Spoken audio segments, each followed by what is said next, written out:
예, 반갑습니다. 윤차관의 맛있는 바다 이야기 시작하겠습니다. 오늘은 그 굴비 말씀을 좀 드리도록 하겠습니다. 여러분, 우리나라에서 가장 구두쇠, 유명한 구두쇠가 누군지 혹시 아시나요? 어떤 분은 혹시 엄마, 뭐 아빠 이렇게 생각하시는 거 아닌지 모르겠습니다. 그 엄마 아빠는 구두쇠가 아니고요. 그 이제 절약, 근검 절약하시는 것이죠. 그죠? 우리나라의 가장 유명한 구두쇠는 아마 자린고비 아닐까 이렇게 생각이 듭니다. 자린고비는 얼마나 구두쇠였는지 밥을 먹을 때 반찬이 하나도 없었다고 그러죠. 그래서 밥상에다가 밥그릇만 올려놓고 밥 한 숟갈 떠놓고 대청에 뭘 하나 걸어놓고 이렇게 봤다고 그럽니다. 그게 바로 굴비였습니다. 그런데 얼마나 구두쇠였는지 밥 한 숟가락 뜨면 한 번만 쳐다봤다고 그래요. 그래서 자기 아들이 밥 한 숟가락을 뜨고 두 번을 굴비를 쳐다보니까 짠데 왜 두 번을 쳐다보느냐, 굴비 달아서 없어진다 라고 타박을 했을 정도로 아주 엄청난 구두쇠였다고 그렇게 얘기를 합니다. 바로 이 굴비는요, 우리 조기를 말린 거죠. 조기, 그렇죠, 생선 조기를 말린 건데요, 이 조기가 정말 우리나라가 못 살았을 때, 없었을 때, 그러니까 이제 한 뭐 60년, 70년, 80년대 이때까지는 아주 엄청난 효자 생선이었습니다.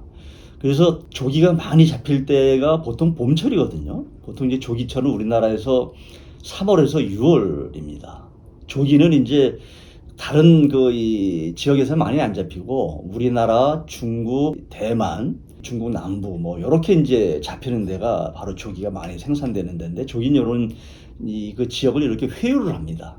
산란을 하기 위해서 이렇게 물 온도 따라서 회유를 하죠.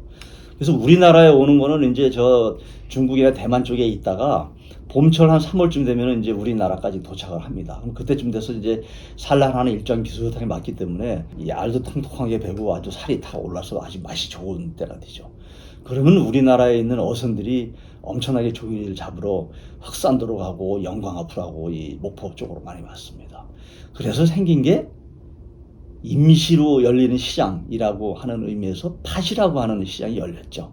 팥이는 파도할 때 파자에다 시장할 때 시자 이런 의미였습니다. 그러니까 파도 따라서, 물결 따라서, 그러니까 고기가 잡히는 것에 따라서 시장이 열리는 게 팥이었습니다. 그래서 우리나라에서는 이 법성포, 영광, 흑산도 뭐 이쪽에서 팥이가 한번 열리죠, 봄에. 그리고 이제 조기가 이제 이 위쪽으로 올라가게 되면 대산, 서산 이쪽에서 한번 또 열렸습니다. 그리고 마지막으로 한 6월, 7월 달 가면 이제 저 연평도, 백령도까지 팥이가 열렸다가 그 다음에 이제 이 조기가 돌아서 중국 쪽으로 돌아서 이제 다시 내려가는 그런 상황으로 됐죠. 그래서 팥이가 열리면요, 우리나라 그 팥이는 이제 주로 섬이나 이제 해안가에서 열렸죠. 그러면 아주 뭐 수백 척의 배들이 몰려오고 거기에 선원들이 또 수천 명이 오죠. 그러면 거기에 굉장한 그런 시장이 열리는 거죠. 그러면 거기에 뭐 여러 가지 물건도 팔리고 뭐 이 밥집도 생기고 술집도 생기고 그렇죠. 그래서 대단한 그런 아주 임시 그런 경제 활동이 이루어지는 그런 장소가 팥이었습니다. 바로 그 팥이가 조기 때문에 생겼던 것이죠. 근데 이제 조기가 이 잘 말려서 꾸덕꾸덕하게 아주 맛있는 이 생선이 되면 그게 굴비라고 그렇게 우리가 부르지 않습니까? 이 굴비가요, 아주 참 엄청난 이 역사적인 유래와 스토리를 가지고 있습니다. 아마 우리나라 그 생선 중에서 이렇게 오래된 역사와 유구한 그런 스토리를 가지고 있는, 그 다음에 또 명확한 스토리를 가지고 있는 생선 아마 제가 볼 때는 없을 것 같습니다. 거의 지금으로부터 1000년 전, 그러니까 1100년 고려시대 예종 인종 때까지 올라가거든요, 그 스토리가. 예종 인종 때에는 그때는 막 무신 정권이 막 이렇게 이루어지고 할 그 단계여서 굉장히 혼란스러운 시기였죠. 그 당시에 외척 중에서 이자겸이라고 하는 분이 있었습니다. 뭐 이자겸이라는 분보다는 이자겸이라는 사람이 있었는데요. 이 사람은 얼마나 권력에 대한 그 욕심이 많았는지 자기 딸을 예종한테 시집을 보냅니다.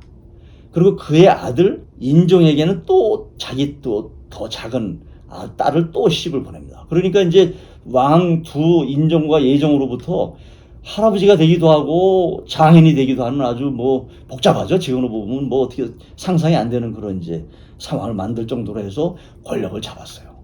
그런데 권력이 너무 많이 이렇게 집중이 되니까 우리 그런 얘기 많이 하죠. 통제가 안 되는 권력은 100% 부패한다 뭐 이렇게 얘기하잖아요. 마찬가지로 이자겸도 자기한테 권력이 쫙 오니까 그런 생각을 했어요. 아, 이게 내가 혹시 왕 노릇 한번 해볼 수 있지 않을까? 요새 뭐 이 영화 중에서도 뭐 이런 얘기 하잖아요. 뭐 내가 왕이 될 상이냐 뭐 이렇게 물어보듯이 그런 생각을 해본 겁니다. 그러다가 결국은 선을 넘었죠. 그러다 보면 선이 넘어갔습니다. 선을 넘어가다 보니까 결국은 영모죄로 잡혀 들어가게 됐어요. 그래서 유배를 갔습니다. 유배를. 그런데 그 이자겸이가 유배를 간, 그러니까 이자겸의 난이라고 그렇게 표현하는데, 이자겸의 난이 끝난 다음에 유배를 가는 것이 어디냐면 지금 우리나라의 굴비로 아주 유명한 전남 영광의 법성포였습니다. 법성포. 법성포는 그 당시에서도 아주 조기가 많이 잡히는 곳이었고요. 그리고 물론 조기뿐만 아니고 당시에 법성포는 굉장히 큰 항구면서 이 지역의 큰 거점이었습니다. 그래서 이제 여러분 그 옛날에는 지금은 이제 세금을 다 돈으로 내잖아요. 근데 옛날에 돈이 없었잖아요. 제대로 돈이 통용이 안 됐으니까 옛날에는 다 쌀로 냈죠, 쌀. 그래서 우리가 옛날에 쌀을 세금으로 내는 거를 세곡이라고 얘기를 했고, 그 이 세곡을 운반하는 선박을 세곡선 또는 조운선 이렇게 표현했습니다. 세곡선과 조운선의 거점. 그러니까 지역의 전남 이쪽은 완전히 평야지대지 않습니까? 거기에 다 쌀들이 법성포로 다 이렇게 집결이 돼서 이제 그다음에 개성이었죠. 당시는 고려시대니까 개성으로 이제 운반이 되는 세곡과 조운의 아주 집결지가 법성포였습니다. 법성포. 그래서 이제 거기로 이제 유배를 간 거죠. 근데 여러분 옛날에는 유배가요 굉장히 여러 가지가 있었는데 이런 종류가 있습니다. 처음에는 하나는 제일 이제 아주 가벼운 유배는요 개경을 벗어나 개경 안에 개경을 못 들어오게 하는 그런 유배가 있었습니다. 두 번째는요 내륙에 보내는 유배가 있었습니다. 저 산골 이런 데 보내는 거죠. 세 번째는 저 해안가에 보내는 겁니다. 네 번째는 절의 고도 완전 외딴 섬으로 보내는 거였습니다. 그러니까 해안가나 섬으로 보내는 건요. 나 이제 왕 입장에서는 나 너 이제 보기 싫으니 아예 이제 오지 말아라. 거기서 죽든지 말든지 뭐 알아서 해라. 이런 거를 얘기를 하는 정도로 아주 굉장히 중한 벌이었죠. 그러니까 이자겸이도 법성포까지 왔으니 굉장히 큰 벌을 받았던 거죠. 근데 이자겸이가 법성포에 가서 보니까요. 아니 그 지역 주민들이 조기를 말려가지고 꾸덕꾸덕하게 말려서 아주 기가 막히게 맛있게 먹는 겁니다. 그래서 자기도 먹어보니까 엄청나게 맛있어요. 야, 이런 생선이 있었구나. 깜짝 놀라서 자기가 생각을 했어요. 야, 이거를 나 혼자 먹기가 아까우니 이거를 임금한테 진상을 좀 해야 되겠다. 그래서 동네 사람들한테 이거 이름 뭐냐? 그렇게 물어보니까 이름 잘 모르죠. 이건 뭐 조기 말린 거죠. 뭐 이 정도밖에 이름이 없어요. 그래서 자기가 이름을 붙였습니다. 뭐라 붙였냐면 그리고 또 뭐 임금한테 진상을 하려면 이름을 그래도 붙여서 뭐 이렇게 어쩌고 저렇게 해서 붙여야 될 거 아닙니까? 그래서 이름을 붙였는데 뭐냐면 자기 마음을 담았어요. 요즘도 뭐 우리가 어떤 새로운 걸 이렇게 보이거나 또는 조그만 거 이렇게 물건 하나 만들어 보고 하면 거기다가 자기 마음을 담아서 또는 자기가 좋아하는 것도 이름 붙이잖아요. 마찬가지로 옛날에도 이자겸이도 그래서 자기 마음을 담아서 자기의 생각을 담아서 이름을 붙였습니다. 나 이자겸이가 한 번도 왕에 대해서 생각하는 충성심과 마음은 한 번도 바뀐 적이 없고 굽어진 적이 없습니다. 그래서 나에 대한 마음은 일편단심 똑같습니다. 라고 하면서 그 마음을 표현해서 이름을 붙였습니다. 뭐냐면 내 마음은 구부러지지 않는다. 그래서 구부러질 굴자에다 안일 피자. 그렇죠. 한자가 그래서 지금의 굴비 그 한자가 그대로 들어가 있습니다. 그래서 이름을 그대로 굴비라고 붙여서 진상을 했습니다. 그래서 이제 개경으로 도착을 했죠. 당시에 인종 임금이 맛있게 드셨는지는 제가 잘 확인을 못했습니다만 아마 맛있게 드셨지 않았을까 싶습니다만 여튼 그래서 진상을 했습니다. 근데 사실은 뭐 그 당시에 지금도 개성에서 전남 영광까지를 가려고 그러면 엄청난 거리 지금 뭐 북한 때문에 가지도 못하지만은 엄청난 거리면서 힘들겠죠. 근데 당시는 뭐 오죽했겠습니까? 배로 가든 뭐 육지로 가든 뭐 아주 대단한 거리였죠. 힘들었죠. 그래서 사실은 조기 그 생물은 갈 수도 없었어요. 진상이. 그래서 진상을 하려면 어차피 말린 생선밖에 갈 수 없었기 때문에 이제 굴비가 갔겠죠. 그렇지만 하여튼 그렇게 해서 굴비가 그렇게 해서 가게 되었습니다. 이 굴비가 그렇게 해서 이 진상이 돼서 얼마나 개경에도 알려지고 그렇게 됐겠습니까? 그래서 이제 그 기록이 지금도 이제 야사에 남아있죠. 그래서 굴비라는 이름이 적혀져 오는데요. 근데 참 다행이라고 생각해요, 제 생각에는. 무슨 말씀이냐면요.